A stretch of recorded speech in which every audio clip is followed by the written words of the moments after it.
So factually, we people think we are walking with our eyes, but we are walking based on our beliefs. Somebody develops the belief, sabse bada rupaiya, and they spend their whole energy trying to earn money. Somebody else develops the belief that status and prestige is the most valued thing in life, and then they're going around trying to win elections with no other higher purpose. So, these beliefs are such an important aspect of our personality. They determine our worldview, our values, and the direction in which our life veers.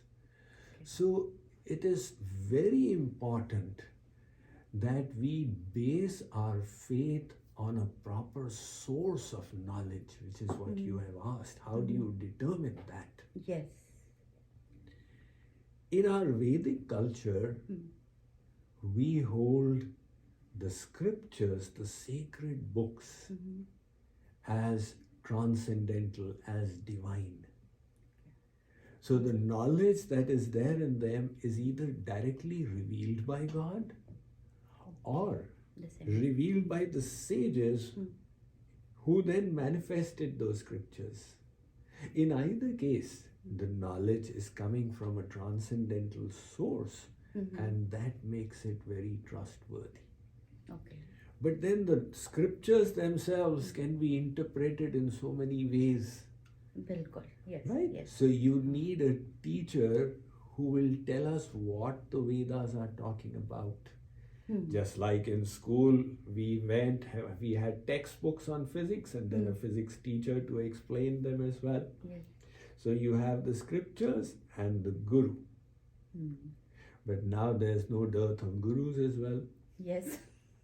So how do we know that our guru is telling the knowledge as per the scriptures and not a personal opinion?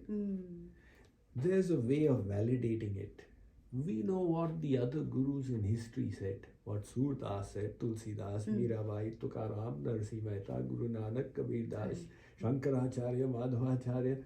So is our guru giving basically the same concepts, or is it something completely different? Yes. If the scriptures and the guru and the previous gurus, whom we can call sadhu, the three of them concur, then that knowledge becomes credible, that yes, this seems to be reliable knowledge. So the basis then is guru, sadhu and shastra to decide the credibility of the source of a knowledge. So wonderful. And yes, have to go to the right source and the right, and there's so many times people get swayed and manipulated because of their economic conditions or something. In India we see that, like you said, there's so many gurus that come up and they say we are going to make you feel better. So going to the right source becomes even our, in fact, way of thinking, how we need to align with the energies we meet. And I was actually listening to a podcast, Swamiji, recently, and there they said even the well-known atheists now in the West here are leaning towards spirituality. And so, can spirituality exist without God? And a growing number of Americans are saying yes. So it is like the term these days, all the youth, quite a few youth are using in their even sites, like dating sites and all. They're saying SBNR, which says spiritual but not religious. So what do you think about this? SBNR. Spiritual but not religious. Okay, so I do believe in the spirit, but don't hold me to any rules and regulations. Too much freedom here in the US. Yeah, so parents always say, Swamiji, my child says, when I ask them to come to the temple, my child says, I'm spiritual but not religious. So I believe I do my spirituality at home, but the question is that are they actually doing some spiritual practice at home, or are they doing nothing? Is it just merely an excuse to do nothing at all? Okay. Now, having said that, there is a validity in the viewpoint, because religion refers to the external traditions, rituals, customs, ceremonies Yes. that are being passed down from generation to generation. And spirituality goes to its essence, which is the inner purification, the unfoldment of the divinity within ourselves, the establishment of our connection with all of creation and with God. So it is not that belief in God is the only thing that defines spirituality. I like to put it in this way. There are 4 aspects to spirituality. The first is self-awareness skills. The ability to be aware of your real self beyond the body, mind, and intellect. There is a real me beyond this matter which I see. So who is that real me? The second is, the second part of this self-awareness skills is the values that I am going to live by, the ability to determine them. Okay. And the second is universal awareness skills, which is, I am not cut off from the rest of creation. Okay. The recent coronavirus made everybody painfully aware that one problem in one place of the world quickly spread all over. So we realize that we are all interconnected. And that awareness is an aspect of spirituality. And the other aspect of it is that the awareness of the universal laws. There are certain laws that are applying to us, like the law of karma. As you do, that you shall reap. Whether we believe it or not, it's applicable to us. So awareness of these universal laws. And the third aspect of spirituality is self-mastery skills.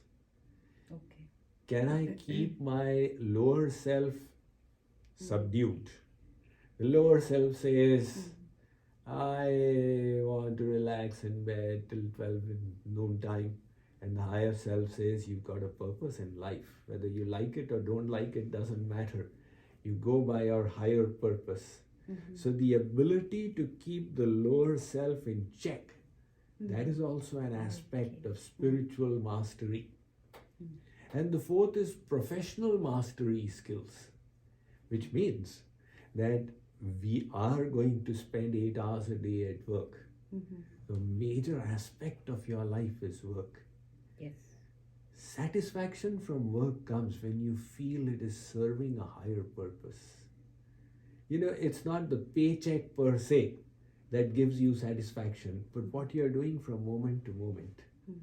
And if you become convinced my work is making a difference in the lives of even one person, that becomes very satisfying. So the ability to use our profession, our education, our skills in a meaningful manner to impact this world, all of this together forms spirituality. If somebody says, I don't believe in the traditional definition of God, but I am spiritual, then you must validate it on these 4 quadrants. Self-awareness skills, universal awareness skills, self-mastery skills, and professional mastery skills. Wonderful, wonderful answer. And I'll tell viewers and listeners that Swami Mukundanandaji has written a lot of books, and all of them are available on Amazon. And you can look into that. There are a lot of books on mind management, and that's how you can learn how to start your journey, being self-aware and about finding a purpose in your work, which is so important. So Swamiji, you've traveled in US a lot, and you come here I think twice or thrice a year. So I wonder, and we as immigrants, um, we are generally torn between two countries, our, Janam Bhumi or Hamari Karam Bhumi, and the cultures are so vastly different. So we are always torn in certain ways, but that is the dilemma of coming here and looking for a better life for us. So, what do you have to say about that? How can we find a balance in anything that you find beautiful about this country and something that you think needs improvement? So,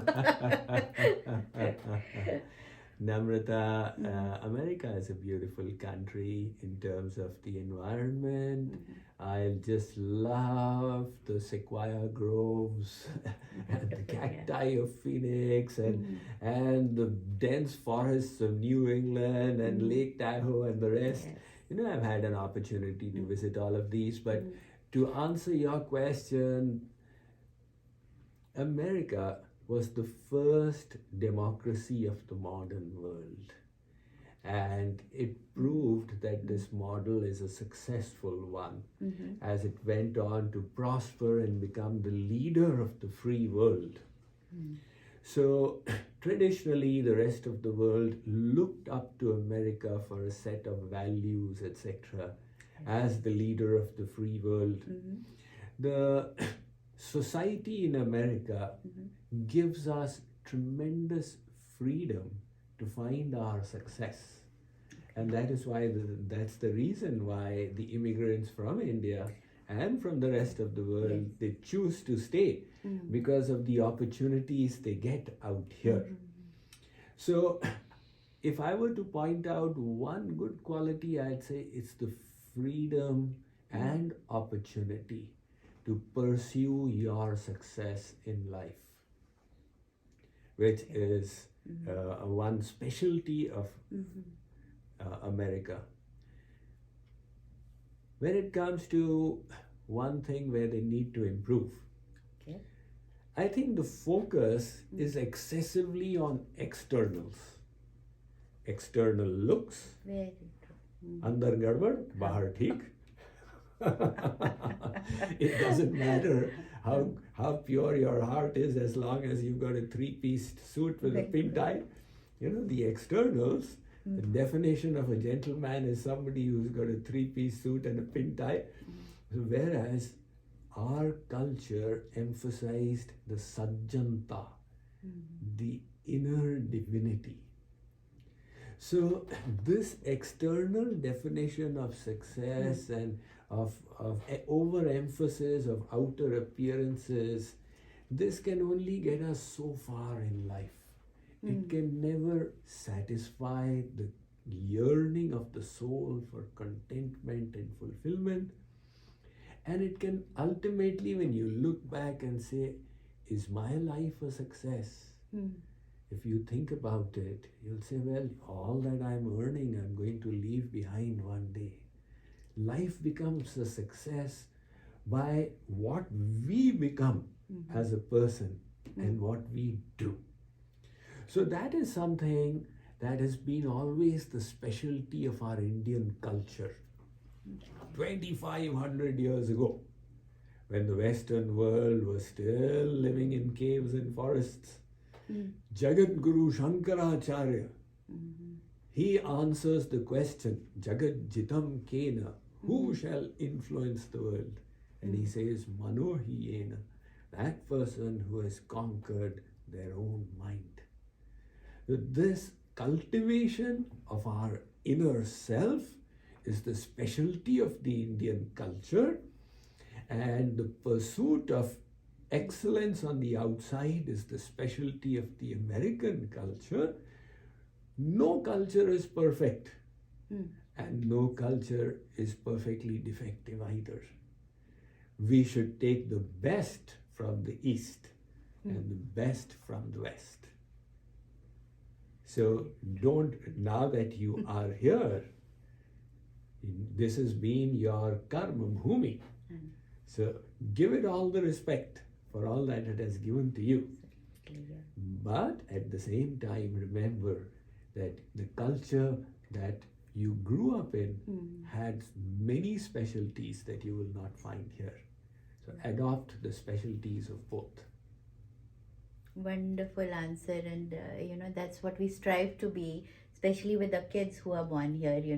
I think we should urge everybody to tell them stories about their culture, about their roots, and keep them at least attached to their roots a little bit. And because I feel, if you, even for our kids or their kids, if they get away from their roots, I think they'll be scattered. That's what, as a parent, I feel that. Lastly, Swamiji, I know, I don't know if my questions were even good enough to to get a response from you. I was going to your lecture recently, and I saw, overheard a little boy talking to his mom in the parking lot. He said,